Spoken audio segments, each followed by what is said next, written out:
Alright, so we're doing the exam review. We're starting with quiz number 1. Alright, number 1 is just a combination question. You should know how to do that if you have to, particularly because you may have to do it for question 2. So let's do question 2. 5% of welds done by welding robots at Arbitron Lewis Bird Manufacturing are substandard and need to be redone. Suppose you randomly choose 5 recent welds. Use the binomial function to compute the probability that exactly 3 of the 5 welds are substandard. So we have a formula for this. We're going to pick 5 random welds. We know at each time we pick, there's a 5% that one of those welds is substandard. And we're going to, if you remember the way we term the binomial formula, we're going to call that 5% chance of success. A little weird because we're actually talking about substandard and using success to mean that. So probability of 3 successes equals, number of combinations out of 5 total. How many combinations of 3 could we have? This could be the first 3, the last 3, the first, third, and 5th one. We don't care. Just how many different combinations of 3 out of 5 things could we have? Times chance of success happens 3 times, raised to the 3rd power, times chance of failure happens twice, raised to the 2nd power. Alright, this combination thing, we just use the combination formula. Was it 5 factorial over 5 minus 3 factorial divided by 3 factorial? Just remember to do the 5 minus 3 and then do the factorial. And then multiply those together and divide that by whatever you get after you do the whole 5 factorial. Multiply that whole thing out and we get 0.11%. Wait. Yes. So what you did right here, the 5 factorial, right? Yep. Once I get that answer, I'm going to multiply by 0.5 to... Yeah, that's right. Exactly. Now let me just write it again. So it's going to be times 0.5 to the 3rd times 0.95 squared. Does that make sense? Write it out this way. This is combinations? This is combinations, but this is a binomial function. Alright, probability of this number of successes. Use this formula. Alright, we good? Alright, the production of cars per day at an assembly plant has a mean of 120.5 and standard deviation 6.2. Find the probability that fewer than 110 cars are produced on a random day. Assume the distribution is normal. So this is before we learn about the sampling distribution. This is just where we need a z-score, and then we look at the z-table and find the area associated with that normal distribution. And we know this is a normal distribution because it says assume the distribution is normal. So let's get our z-score. Alright, so the z-score for 110, z equals 110 minus the mean, 120.5 divided by standard deviation, 6.2 equals negative 1.69. Alright, so if this were normally distributed, alright, 110 cars would be 1.69 standard deviations below the mean. Alright, what are the chances of that happening? Well, we can figure it out because statisticians know what the normal distribution looks like. It's the same whether you're doing cars, height of trees, size of babies, whatever. We can look on the z-table and figure out the probability of getting that or lower.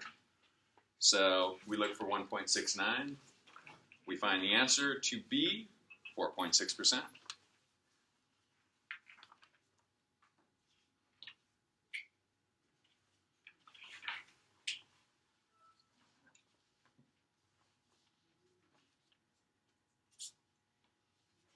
Any questions?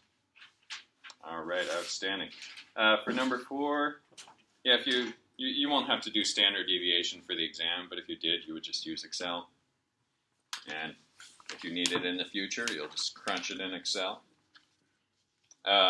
Number 5, the income with the skewed distribution. I hope that was a good exercise in thinking about a non-normal skewed distribution and what you can infer from a few basic points of information. But you won't have a question like this on the exam. Number 5. Yeah, number 5. So it won't be. Will not be on the exam. So 1, 2, 3, yes, 4, 5, no. Wait, but you said it's only 10 questions. So one of the first. One of these will be. You're assuming that I picked one from each quiz. I don't know because there's only 8 quizzes. There's only 8 quizzes. Basically, So- the hardest one, Sharon. Every Yes. Yes. So yeah, I mean that would make sense to me. Approximately one from each quiz, and then a hard one. and then It's an easy one. yes. Here's what All you- right, class quiz 2. Stat equivalence. Teach with stats, you know. All right. Number 1 was the tricky multiple choice one, which got us used to thinking about the sampling distribution and the sample mean. So if you want to reread that and think about that for fun, I'd welcome you to do that. But all it's saying is there's a difference between the sampling distribution and the sample mean, and a question like this where we can infer specific probabilities of the population. So let's not get into that discussion. Let's move on to number 2. Before any order is shipped, inspectors at Alvarez Manufacturing test the sample units for breaking strength. You select a random sample of 49 units from a recent order and find that the average sample breaking strength is 814.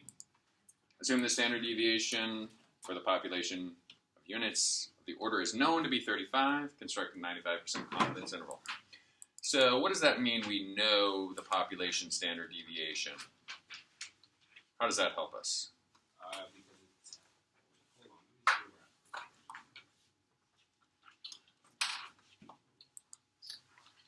So, all right, so we've got a sample mean of 814, and we need a confidence interval. So we have 814 plus or minus some amount. And this is, so we're going to need 2 things. We're going to need either a z value or a t value, and we're going to multiply that by our metric for standard error. So, question again, since we know the population standard deviation to be 35 pounds, how does that help us? Use G value. Yes, since we know the population standard deviation, Jonathan, we can use the z value. All right, so what's the z value we want for 95% confidence interval? 1.96. Fantastic. Times our standard error figure. So standard error is going to be 35 divided by the square root of 8. Remember when we use the sampling distribution, that standard error is tighter. Tighter based on a larger number of samples. 49. Okay, does that all look good? Yes. So we know we can use the z. We know the appropriate z value for 95% is 1.96, and this is our standard deviation of the sampling distribution of the sample mean, also known as the standard error. Is that square root? Is that Yeah, square root 49 is 7. 35 divided by 7 is 5. Yep. So 1.96 times 5 is about 10. So our confidence interval is going to be about 804 to 824. Not 5,000. Yeah. Yeah. All right. So confidence interval is 804.2 to 823.8.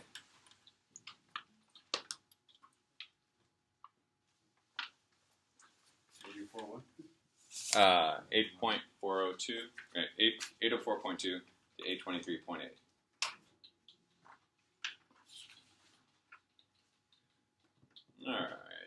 Any questions there?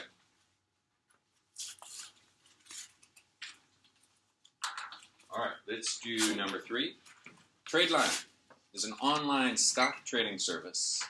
To estimate the average number of trades made last month by TradeLine's clients, you take a simple random sample of 121 clients and find the average number of trades in the sample is 45.8. Since you do not know the population standard deviation, you calculate a sample standard deviation of 12.3. Show the 95% confidence interval for the average number of trades of all TradeLine's clients. So you're looking for a confidence interval for the average number of trades. All right, what's your point estimate for average number of trades?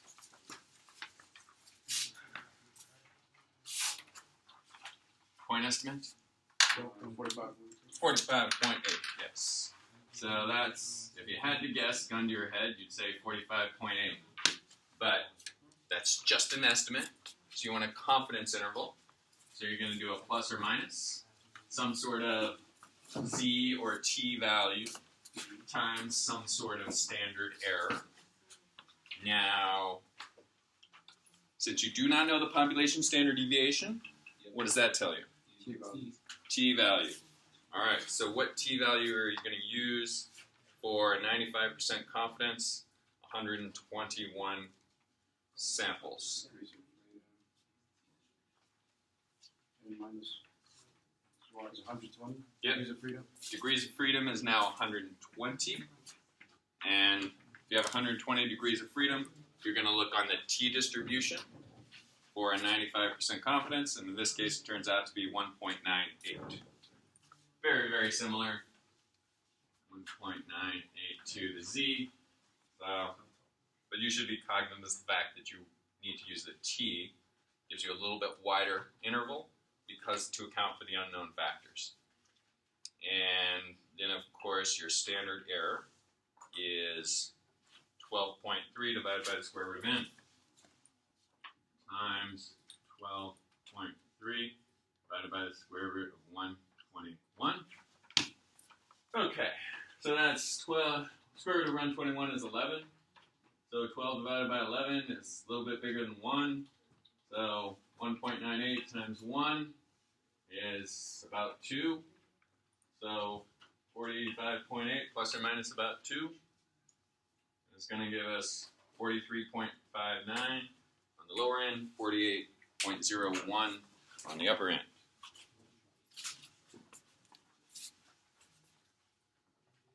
Make sense?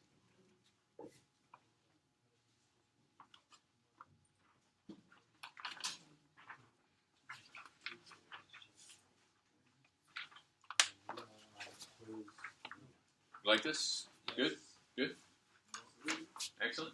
All right, ready to move on to class 3? All right.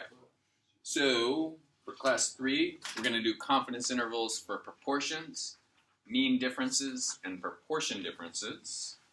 So for number 1, we're looking for a proportion confidence interval. We take a random sample from a large proportion and find the proportion to be 40%.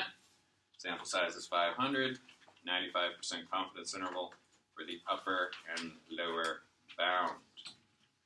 All right, so what's our point estimate for this proportion?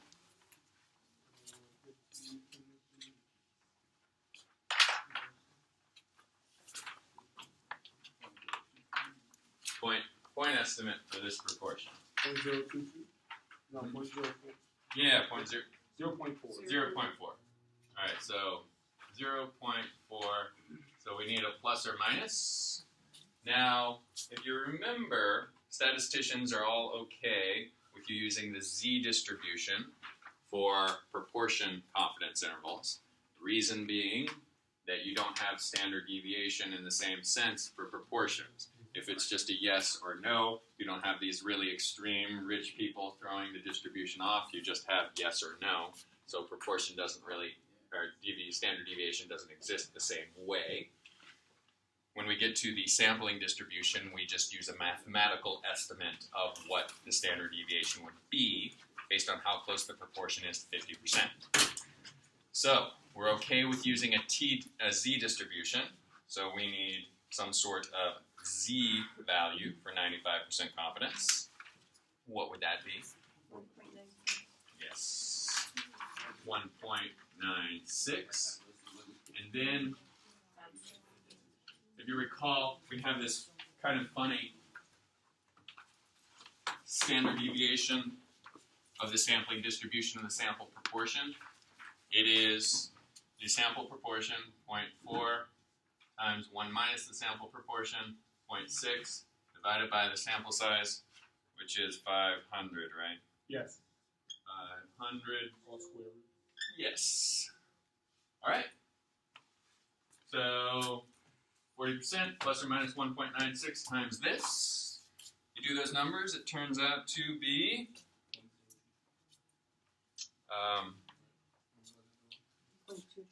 yeah. Turns out to be about 4%. Yeah, 0.022. So this right here turns out to be 0.022. And remember, this is 2%. So just because it's 2 decimal places, don't round this off. You want to keep this whole number in your calculator or in Excel, because 2%, this is pretty significant, even though it just looks like it's a fraction number, because we're in percentages. So 1.96 times 2% is about 4%. So 40% plus or minus about 4%. It's going to be your confidence interval. So if we take 40% plus or minus 4%, we get 35.7% on the low end, 44.3% on the high end.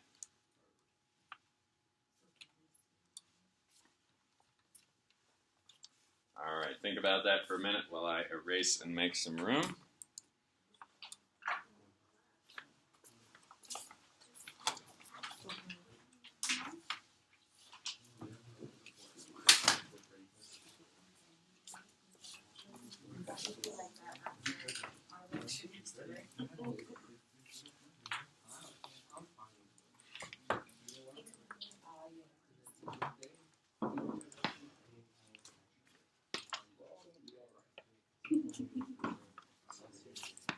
All right, we ready for number 2?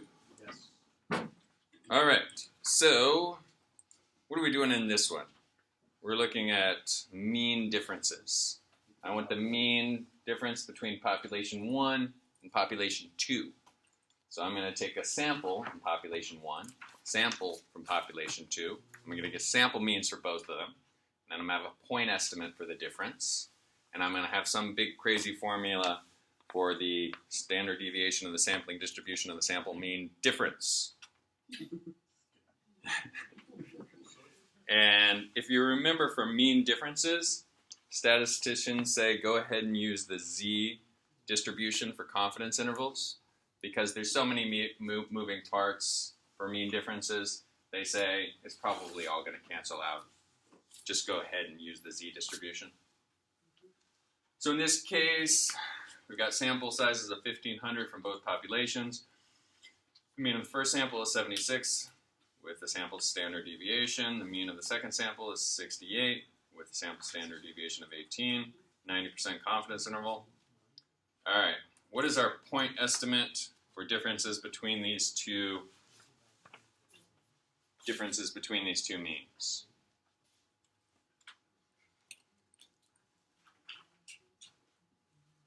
Help us out, Jada. Get it, Jada. 2. Point estimate for the mean difference.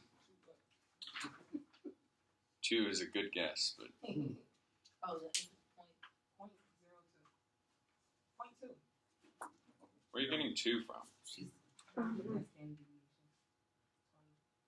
All right, well, what's the mean of, well, the mean of one sample is 76, the mean of the other sample is 68. What's the difference? 8. 8, yes. So 8 is our point estimate for the difference.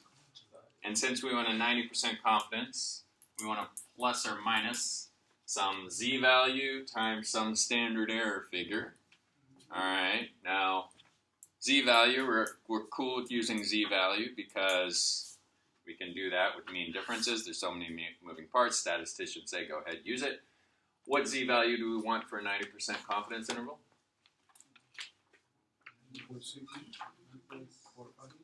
1.65. Fantastic. And then we have this crazy formula we need for the standard error. And it is the sample standard deviation from population 1 squared divided by sample size 1 plus standard deviation sample size 2, sample 2 divided by sample size 2, square root all of that. And that's it. That's the fine standard error. Yeah, this is standard error. You could also practice saying the whole thing out just to get used to it. Standard deviation of the sampling distribution of the sample mean difference. Is it as well?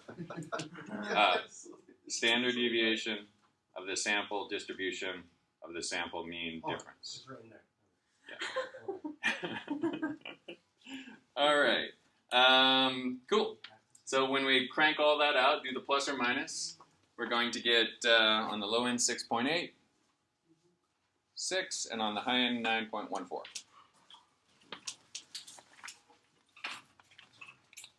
All right, we good there?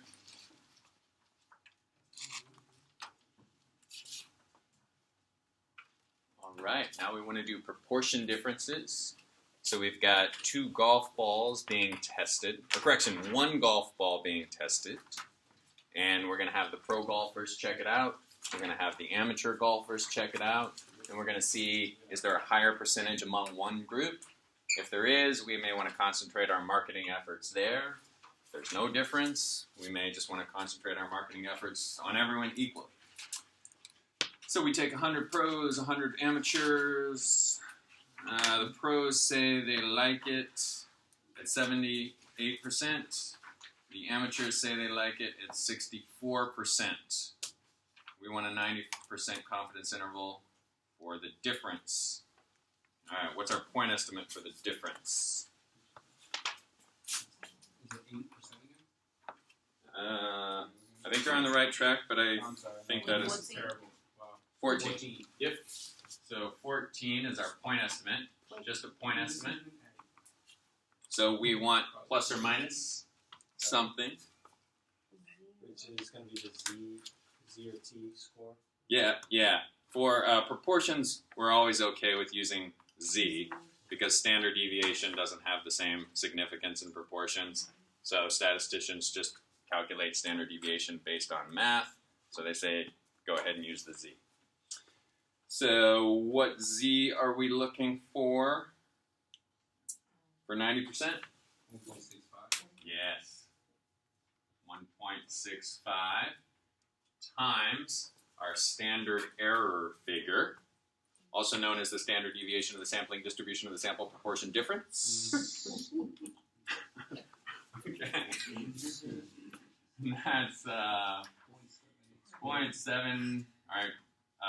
Proportion 1 times 1 minus proportion 1. 0.2. Yes, Barbara. Divided by N1, which is 100. Plus proportion 2, 0.64, times 1 minus proportion 2, which is, what is that, 0.36, divided by N2, which is 100, square root that whole thing. That's 0.78 times 0.22 or 0.78. Yeah, 0.78, so proportion 1 times 1 minus proportion 1 divided by sample size 1. Proportion 2 times 1 minus proportion 2 divided by sample size 2. Wait, can you, you don't have a 1 up there. Here we have a 1. Is Yeah, I just I could do that. no, but no, I'm asking you what the 1. 1 minus 0.78. That's the remainder from 100. Yep. What's 1 minus 0.78? Yeah. 1 minus 0.78 equals 0.22.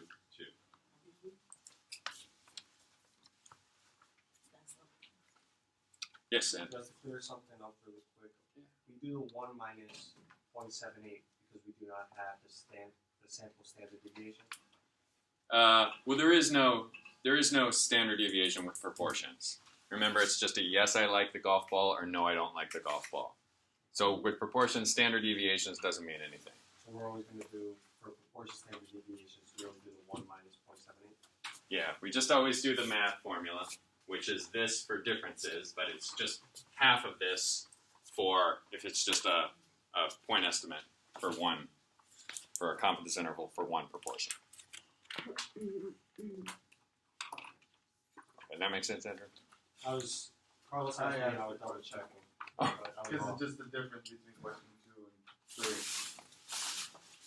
Well, we Oh yeah. Well, question 2 is mean mean differences. differences.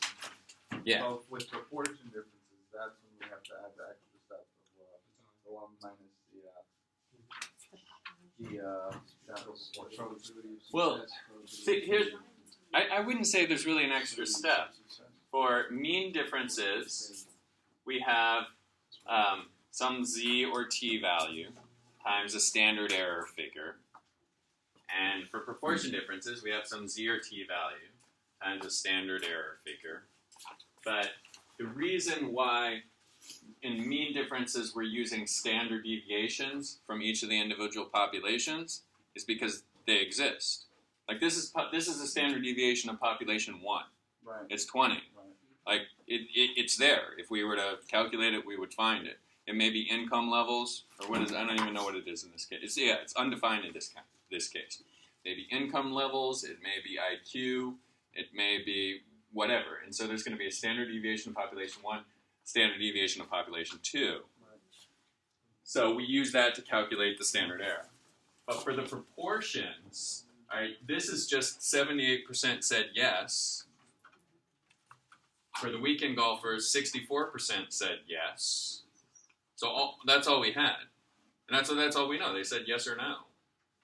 We had no way to quantify whether it was an extreme yes or an extreme no. So there was no such thing as standard deviations for proportions.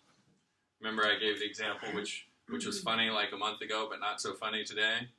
Where if someone asks you, are you voting for Donald Trump?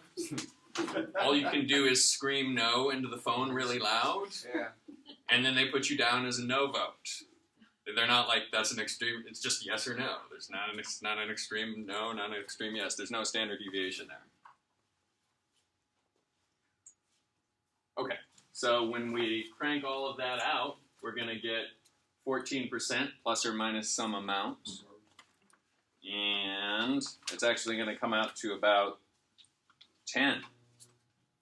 Right, about 10%.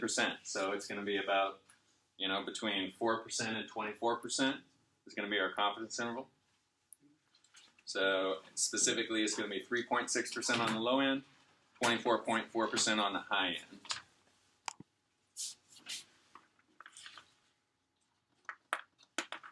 Make sense? Yes.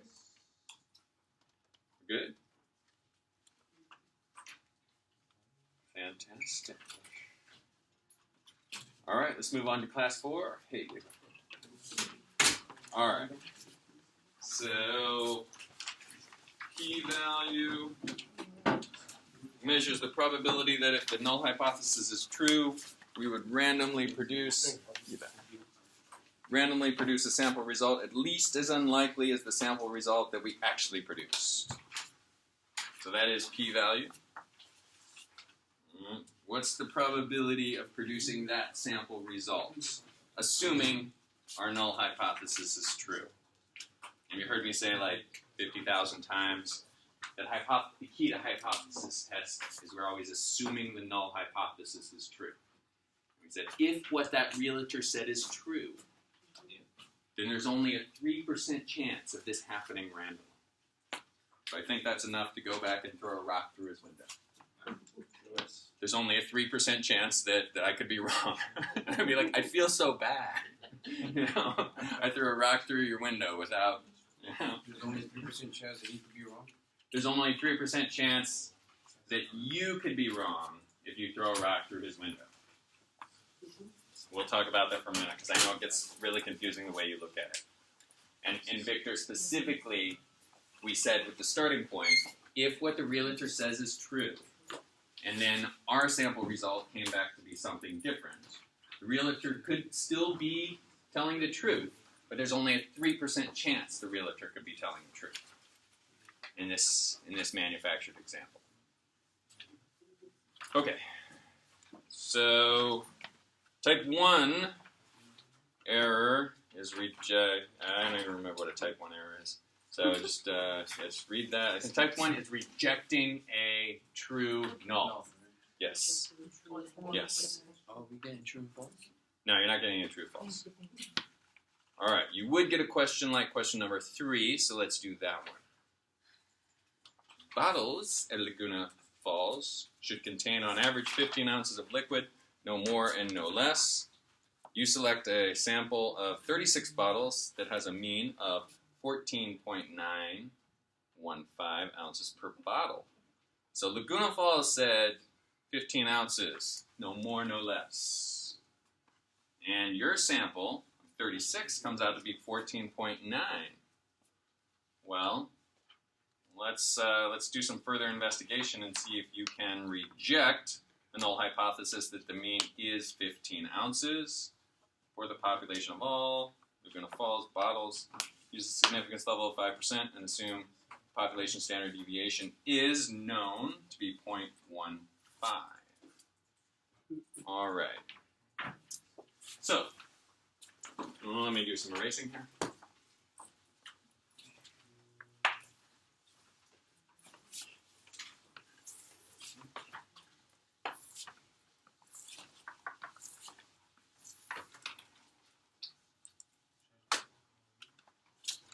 All right.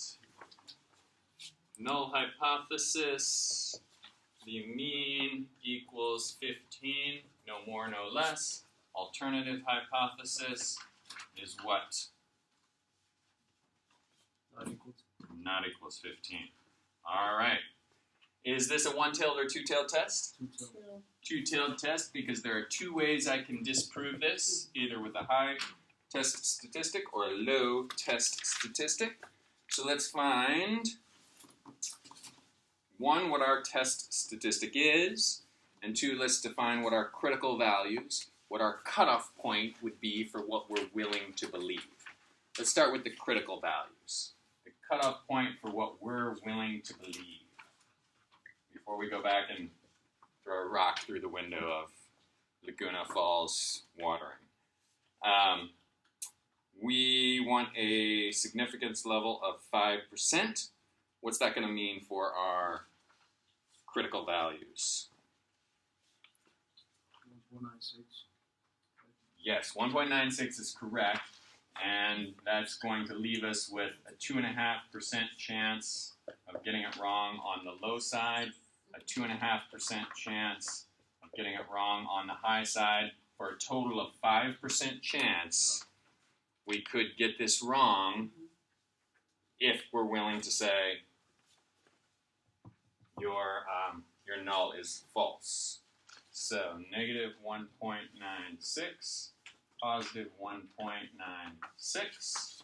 All right, that's our cutoff value. Anything more extreme than that, we're like, fool me once, I'm not believing that. Anything more extreme than that, we reject what Laguna Falls says is true.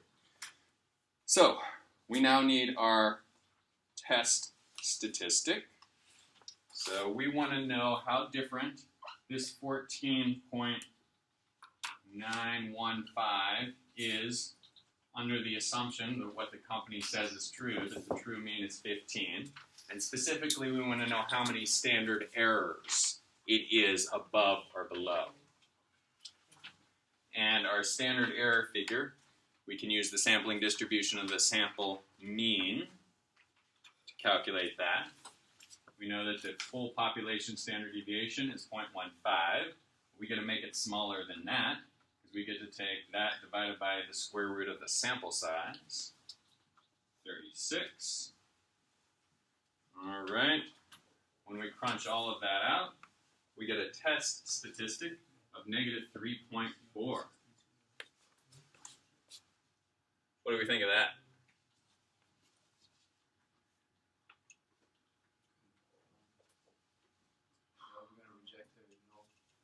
Yeah, so this negative 3.4, it's going to fall way over here into our rejection region.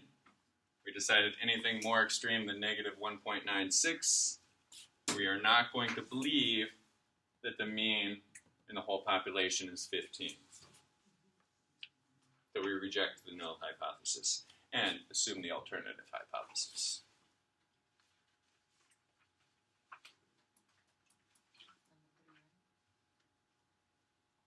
All right, good. Fantastic. All right, let's do some more hypothesis tests. Young and company claims that its pressurized diving bell will, on average, maintain its integrity to depths of 2,500 feet or more. Like our bell will maintain integrity to at least 2,500 feet, maybe even more. All right, so you take a random sample of 50 bells, and you find that they have an average depth where they lose integrity of 2455. So you have a little bit of evidence to the contrary. They say 2,500 bells will maintain their integrity, but you find bells start losing their integrity on average at 2455. Question is that overwhelming evidence to the contrary? So let's set up that hypothesis test. Let's get some critical values. And let's decide if we're going to reject based on the test statistic you compute. So what is our null hypothesis? Look, if the mean is greater. So the mean in the whole population is greater than or equal to 2,500 feet. So let's assume what they say is true. I'm sorry, really quickly. Yes. What's the key word that tells us it's greater than or equal to? Or does it actually say that? Feet or more. Yes, it says they claim on average feet, oh yeah, feet or more is the key word. Maintain its integrity to 2,500 feet or more. Oh.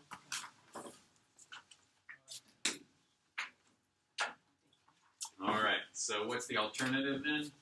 Is less than 2,500. All right. So let's find a sample mean, see what we get. All right, we do our sample mean, we get 2455. We have evidence to the contrary. Only question is that overwhelming evidence to the contrary? Well, out of a sample of 50, we can also sample of 50, and we know the population standard deviation of 200. How does knowing the population standard deviation of 200 help us? What's that? You could find the sampling distribution of the sample mean. Yeah, well, you could anyway. You could always find the sampling distribution of the sample mean, but knowing the population standard deviation allows us to do one thing that we wouldn't be able to do if we didn't know that. P-value? T. We can now use. We can use the z-stat because we know the population standard Oh, deviation. gotcha, yes. If we didn't know this, then we would have to use the t table. All right. So, all right. What's our next step? Now we want to get that z-stat. So, z-stat equals, all right, 2455 minus 2500. What's the difference between our sample mean and assuming what they say is true, 45? How many standard errors is that below the mean? Well, what's our standard error figure? It is our population standard deviation divided by the square root of our sample size, 50. Okay? Is that good? And what do we get when we crank that out? 1.59. Okay, so that's 1.6 standard deviations below the mean. That seems pretty significant. That's not 3 standard deviations below the mean. So let's get an exact method of saying whether or not we want to reject this null hypothesis or not, and let's do it with our p-value. Let's find the probability of getting a test statistic at least this extreme. How do we find p-value?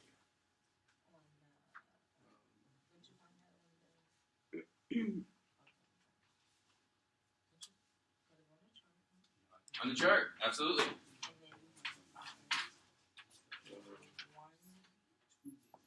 One minus that. Oh yeah, you find the area of that, and then you do 1 minus that. 0.55. 0.55, wait a minute. 0.0559? Yes. Yes, 0.0559. So in this case, you don't need to do 1 minus because you're looking at the negative. If you were looking at the positive, you might have to do 1 minus. But, so, if we're looking at the z table, and we're able to look directly at negative 1.59, the z table will actually give us this area. That's what Joseph Mel just read to us. All right, that's about a little higher than 5%. Sometimes, if it's positive, it'll give us, it'll give us all this area, and 1.59. And if we wanted this, we would have to do 1 minus. Wait, you said if it was positive, it would be everything behind? Yeah, if you look up 1.59 on the positive side, Oh, yeah. gives you 94 something. Point, Yeah, so that's what that's 90. So this giving you 94 here. All right. So if you wanted this, then you have to do 1 minus 0.94. Okay. So we've got a p-value of 0.0559. What is our fail to reject decision? Oh, actually, let me back up 1 minute. Is this a one-tailed or two-tailed test? One side. It's one-tailed. Do we need to do anything with this point? No. 0.05? We do not because it's a one-tailed test. So what's our decision? Yeah, fail to reject. Yeah, because the chances of getting something as extreme as this are 5.5%. And we decided anything over 5% will give you a pass. We'll say, fine, what you say could be true. But if there's less than a 5% chance of getting something that extreme, we're going to say, we're not believing it. We're going to reject the null. If this were like 0.03, we would reject the null. Yeah, you're right. The actual answer is fail to reject. Yeah, absolutely. All right, we ready for the next one? Number 5. Yeah, let's do number 5. All right. From a recent production run of portable generators, you select a random sample of 10. Ooh, small sample size. You find the average run time for units in the sample is 24.4 with a sample standard deviation of 0.6 hours. Use the sample results with 5% significance level to test the null hypothesis. The average runtime for the full population of generators is precisely 25 hours, no more, no less. All right, let's start with that precisely 25 hours, no more, no less. What can we do with that? It sets up our null hypothesis to be equal to or not equal to. Exactly. So precisely 25 hours. Which means it's a two-tail. Yes.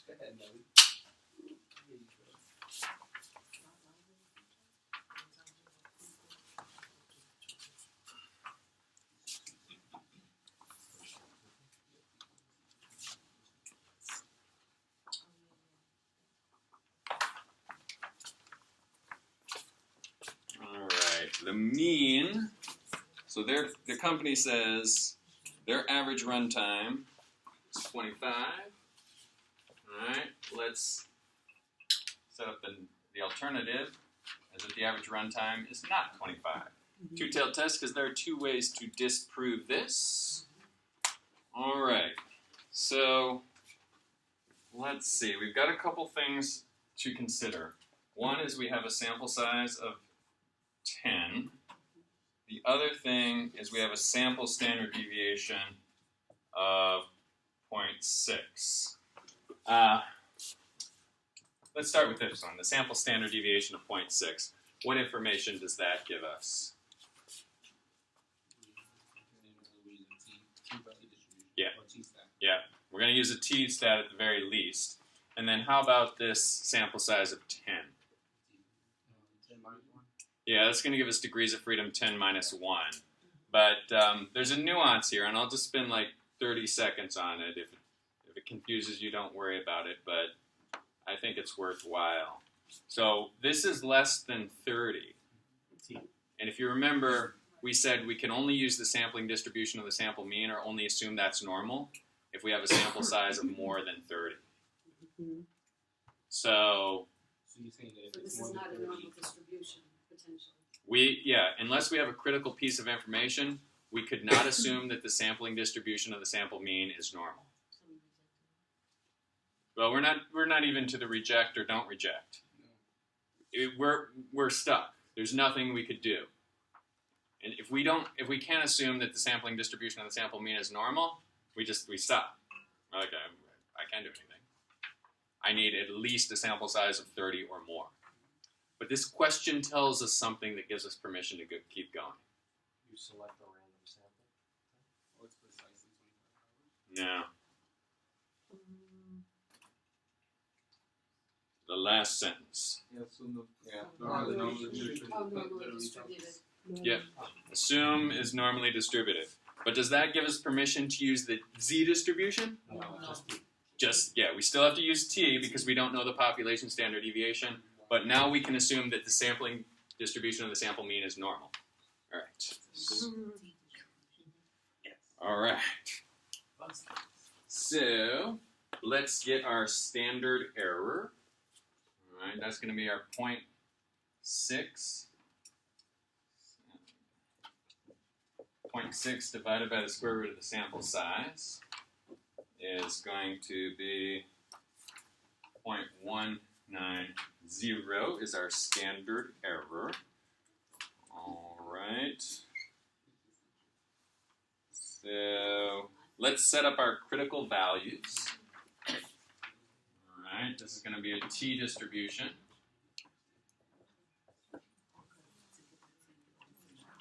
And we're looking at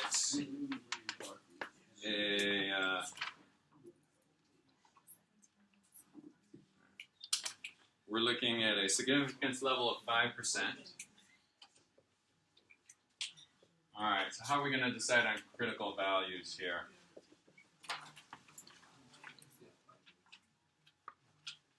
We're going to need sample size of 10 is going to be one thing that's going to help us. And the fact that we're using a t distribution is also going to be important. So degrees of freedom is what? 9. All right, and if we're looking at a t distribution two-tailed test, we're looking for 2.5% in either tail. And we'll look on the table, and we'll find those critical values. And if you're looking in the back of the book, you would find them. If you want to do that now, you can. Otherwise, you can just look at the answer. And it's going to give us negative 2.262 and positive 2.262. All right. So all we need now is our t statistic. Make sense, Jessima? Good.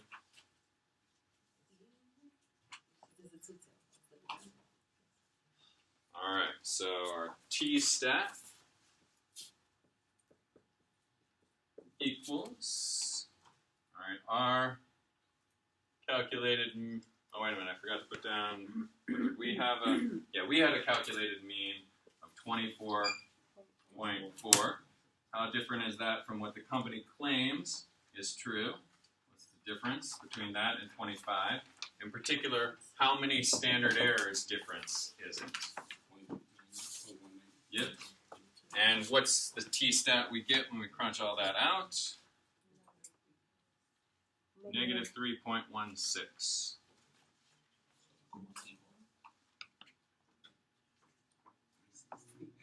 All right. So what do we conclude, Barbara?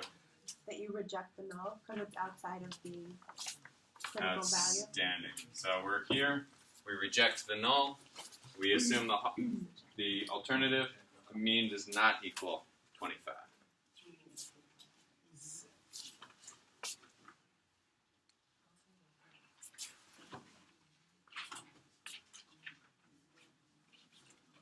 All right. We're feeling good on this? Yes, sir. Excellent. Quiz 5. All right. So here we're going to continue doing hypothesis tests, and we're going to look at proportions. We're going to look at mean differences, and we're going to look at proportion differences. And we know how to do all that because we learned them in previous classes. Now we're just combining hypothesis tests with proportions, mean differences, proportion differences. So suppose, for number 1, in past years, students at State U, or administrators at State U, claim that at least 20% of their students choose to pursue public service careers after graduation. For an editorial piece on declining student commitment to such public service, the school newspaper surveyed a simple random sample of 400 students and found that only 56 of them expressed an interest in a career in public service. Now, what percentage is that? 56 out of 400. Like 14. 14. Okay, so in past years, the administration claims 20% or more of our students are going into public service. The newspaper finds only 14%. So that's a little evidence to the contrary. Question is that enough to assume if they were to survey the entire population of every single student, would it be less than 20? Or is this 400, sample of 400, a statistical anomaly? So let's set up a test and question, does this sample result provide statistical evidence of a decline in student commitment for the population of students currently enrolled at State U? That is, can the sample result be used to reject a population proportion greater than 20% null hypothesis? Use a significance level of 5%. Okay, so I don't think I actually I realized when I was going through this on Monday night that I didn't actually put the null and the alternative hypothesis in the answer, so we'll get to do it now. What is the null hypothesis we're looking at? Greater than or equal to 20%. Yes. Proportion greater than or equal to 20%. And what's the alternative? Proportion less than or equal to. Yes. Or just less than. Yep, less than 20%. All right, so we're going to need a test statistic. To get that test statistic, we want the standard deviation of the sampling distribution of the sample proportions. And then for this question, we're asked to find a p-value, and then we can make a reject, failed to reject decision. So let's start with the standard deviation of the sampling distribution of the sample proportions. All right, so in calculating this standard deviation, do we need to use standard deviations from the population, Andrew? This sample? Yes. Not. No, why not? It's a sample. Well, should we take standard deviations from this sample? Can we take standard deviations from the sample? No, it's just proportion. It's proportion. Yes, proportions. Standard deviation doesn't exist. So, we're going to use this mathematical formula to calculate the standard deviation of the sampling distribution of the sample proportions. Alright, standard deviation, sampling distribution, sample proportions equals, assuming the null hypothesis is true, 0.2 times 1 minus 0.2 divided by the sample size, square root all of that, and that's going to come out to 0.02. 2%. All right, that is our standard error figure. 2%. So let's calculate our test statistic.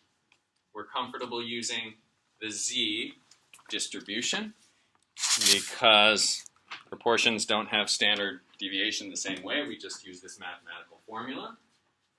So let's find the Z stat. Okay, what is our proportion of students who are going into public service in our sample? 20%. What's the one we calculated, or the student newspaper count calculated? 0.02. No, 14%. 14%? Yep. Let's find the difference between that and assuming what the administrators might claim is true.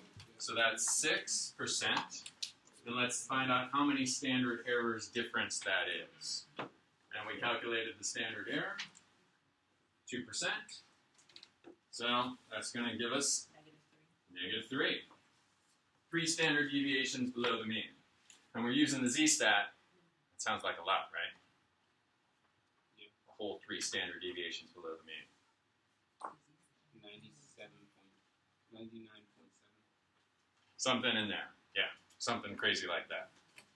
So let's calculate the p-value for a -3 z-score. How would we do that, Josemel?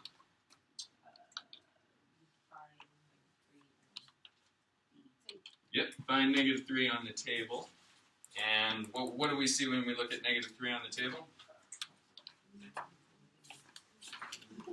0.0013. Yes. Equals 0.0013. Do we need to multiply that by 2? No, because it's a 1. Right. Okay, so good. So our p-value is 0.0013, which is 1/10 of 1%. What is our fail to reject decision? Given that our significance level is 5%.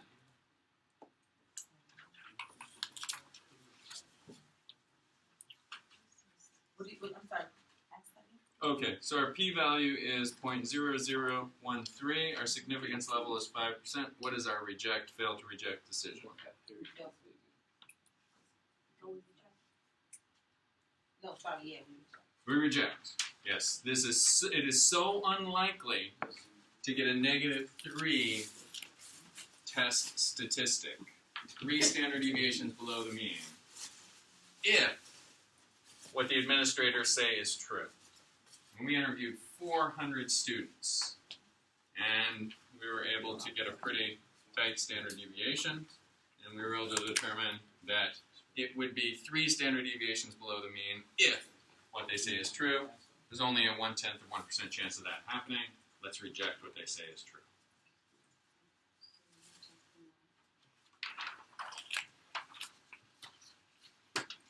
All right, makes sense.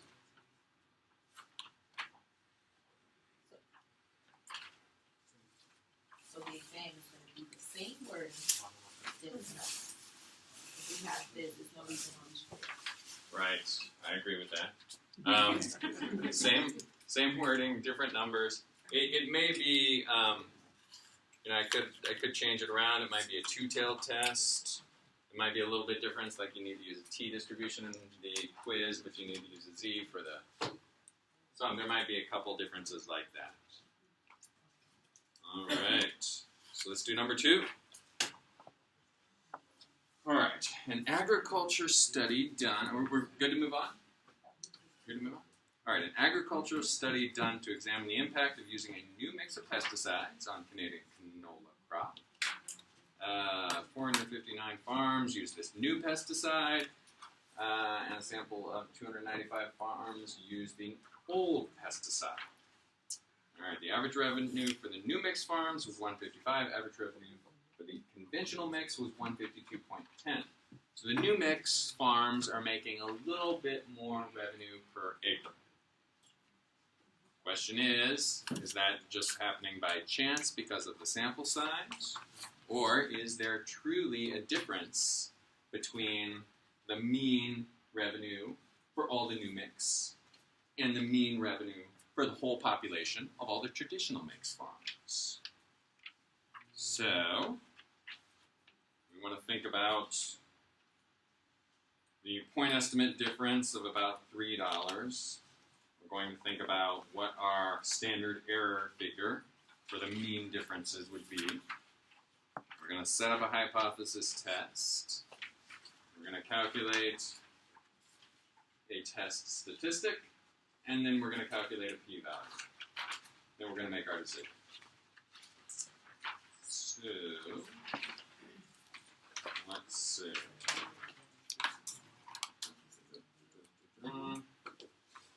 All right. So, that standard deviation of the sampling distribution of the sample mean differences, let's be sure we're comfortable with that. And then once we're comfortable with that, we should be able to breeze through the rest of this problem. So, where's that coming from? Sampling distribution, standard deviation of the sampling distribution, the sample mean differences.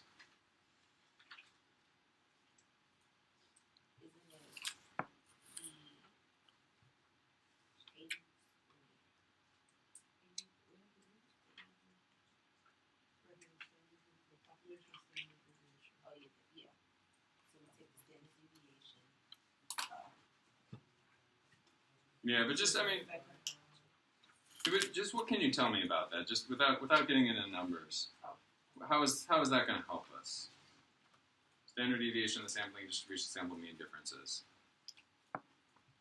So we're going to have a point estimate for the mean differences, and we calculated that to be about $3, or we're going to. $1.55 for the new mixed farms, $1.52 for the old mixed farms. So it's about $3. How many standard deviations difference is that? Considering if we were to do a no difference null hypothesis. All right, I realize, Justin, don't worry so much about that. I feel like that was a complicated question I posed. Let me erase this, and then we'll set up the hypothesis test, and then I think we'll be in good shape.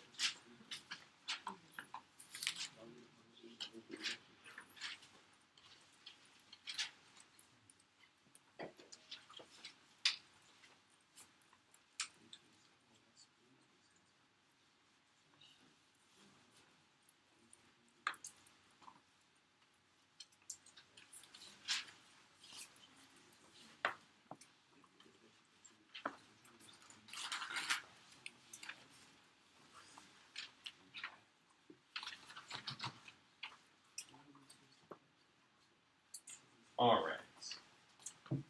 So what kind of null hypothesis do we want to set up for this question?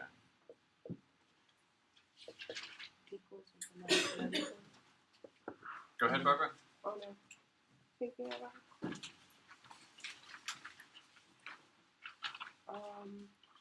It's a one-tailed. All right. Look in the question for some of the wording.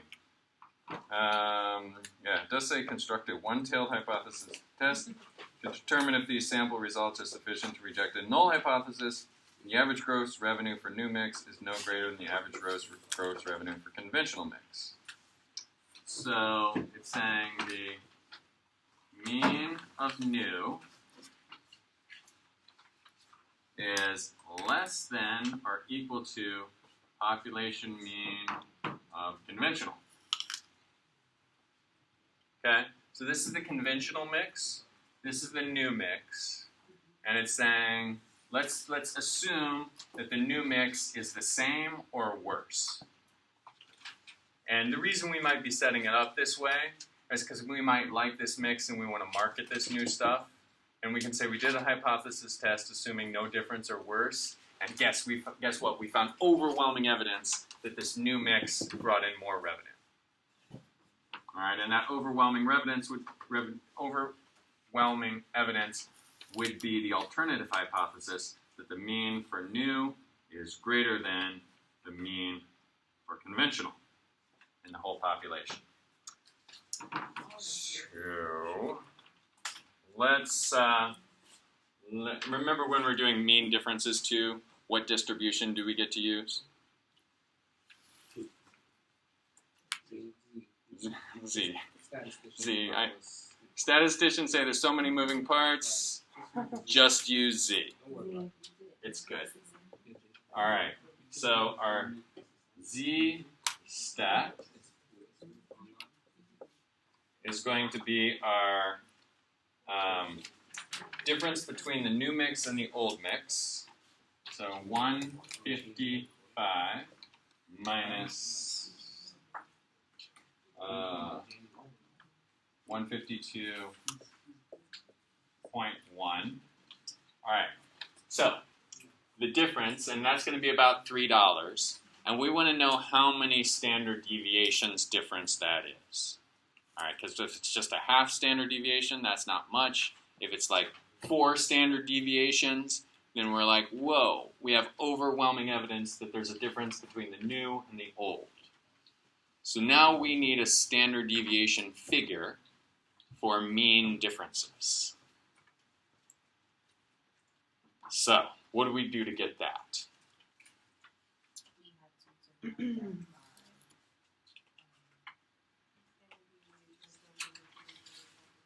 Yeah, that's right. The standard deviation of the sampling distribution of the sample means. And we've got a formula for that. You just want to have that handy. All right, and it's a big complicated formula of, let's see, it's the standard deviation of population 1 squared divided by sample size 1 plus standard deviation of population 2 squared divided by sample size population 2, square root that whole thing. Okay? So once we do all that math, what do we come up with? 0.49. All right. So just eyeball that. Tell me what you think.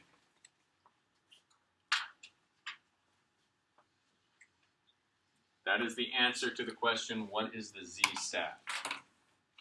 Well, the answer is 0.49. We got that by taking the difference between new and old. How many standard deviations greater is the new mix compared to the old? The answer is 0.49. Take an eyeball at that. Tell me what you think.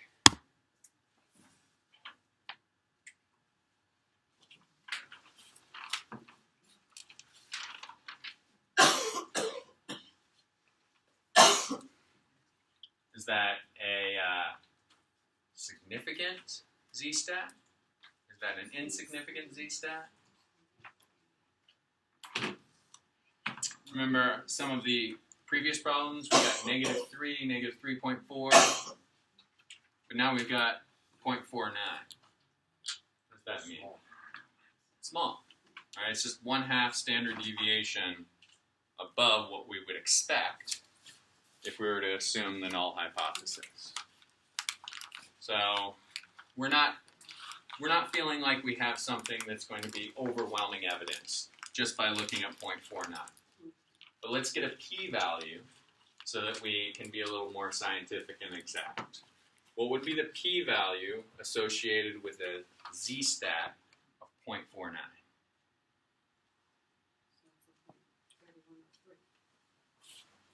Yes. How would you find that if you were looking on the tables, Vicky? I would look up to 0.49. Use the Yes. table and then you quote your number. Yes. You look up 0.49, and in fact, what would you get if you look up 0.49, Josemel? What would you get if you looked up 0.49 on the table? No, on the z table. Actually, somebody pointed out that there's a minor discrepancy on this. 0.49. Yeah, 0.49 on the z table.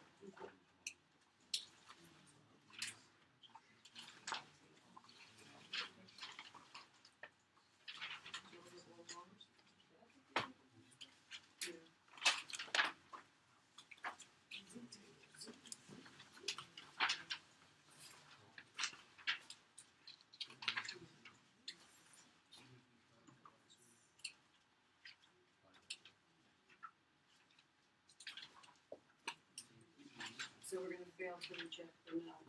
on the Yes. hypothesis. Yes.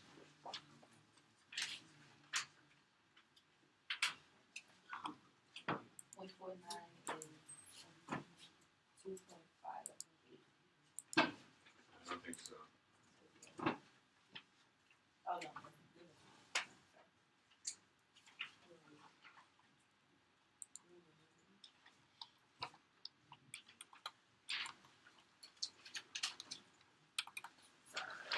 That's right. On the Z table? Yes.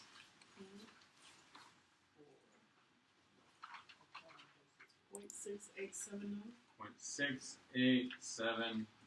Okay, is that our p-value?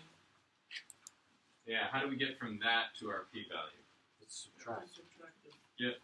1 minus 0.6879. And what do we get when we get that? Because we need to get a negative. We're doing that to get that in the negative, right? No, we do that because you're looking at this, right? This is what the- I mean, 3121. Z gives you. And you Oh, want that yes, piece yes, right there. all of this. Yeah, so when you look up the 0.49, 0.49, it's on the z table, it's going to give you all of this. Right? But what we want is this part. So we want to do 1 minus. And so when we do 1 minus, we get what, Lisa? Or somebody said, Barbara, what did you say? 0.3121. 3121.